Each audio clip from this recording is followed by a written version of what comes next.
देखिए हर खबर यहीं पर, सब्सक्राइब कीजिए TV9 भारतवर्ष।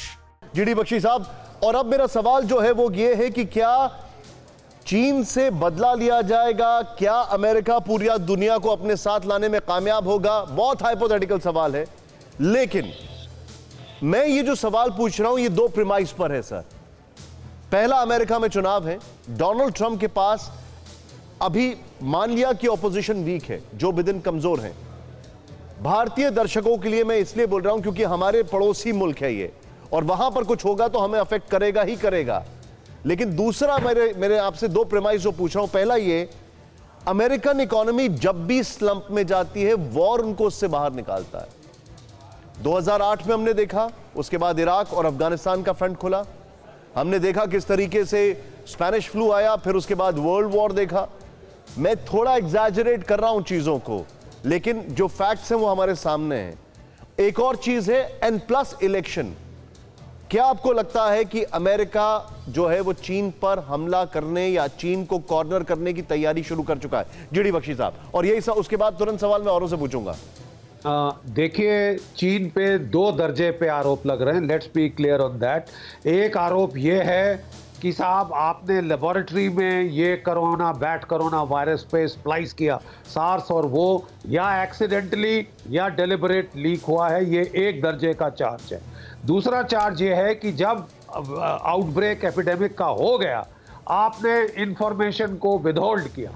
देखिए, गौरतलब है कि बीजिंग और शंघाई में ये बीमारी नहीं फैली, लेकिन अंतरराष्ट्रीय ट्रैफिक पूरा चलते रहने दिया, और ये जीडी बख्शी साहब और अमेरिका में जीडी बख्शी साहब, मैं चाहूंगा मुझे और बख्शी साहब को एक बार दिखाया जाए। सर मुझे एक चीज बताइए, ये आपने बहुत अच्छा सवाल पूछा और ये हम कई बार पूछ चुके हैं।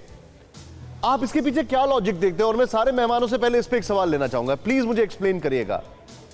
सर, वो वुहान का जो प्रोविंस है उसके बाहर नहीं जा पाया वायरस, लेकिन पूरी दुनिया में फैल गया। ये कैसे हो सकता है? How is it possible? यही देखिए main substance of the charge है, जिसके ऊपर लोग कह रहे हैं कि अगर मान लीजिए आपने एक्सीडेंटली या डेलिबरेटली लीक नहीं किया, लेकिन आपने इसके ऊपर इंफॉर्मेशन विदहोल्ड की, इसका जेनोम सीक्वेंस आपने हटा दिया, आपने दुनिया को बताया नहीं, आपने ग्लोबल ट्रैवल को रोका नहीं, और ये डिले बहुत महंगी पड़ी है दुनिया Bakshi sahab, I am coming back to you. Bakshi sahab, I am just coming back to you. Can I just finish? Please go ahead sir, please go ahead. देखिए, मैं आपको कहना चाहता हूं कि बहुत सारी फौजी हरकतें शुरू हो चुकी हैं। क्या आप जानते हैं कि अमेरिका के 2 जो हैं एयरक्राफ्ट कैरियर, रोनाल्ड रेगन और थियोडोर रूजवेल्ट, ये उन्होंने फॉरवर्ड मूव किए थे। उन्होंने साउथ चाइना सी में अपना मिसाइल लॉन्चेस की थी। चीन ने भी बड़े दबके से एयरफोर्स की और नेवी की एक्सरसाइजेस की हैं। जो अमेरिका के दोनों एयरक्राफ्ट कैरियर हैं, उनके क्रू संक्रमित हो गए कोरोना से। ये एयरक्राफ्ट कैरियर एक योकोहामा में और एक गुआम में फंसा पड़ा है, आउट ऑफ एक्शन है। चीन का एयरक्राफ्ट कैरियर ग्रुप लाओनिंग के समेत 2 destroyer, 2 frigate, 1 support ship. Sir, लेकिन फिर एक चीज मुझे बताइए, गुआम से आ चुका है।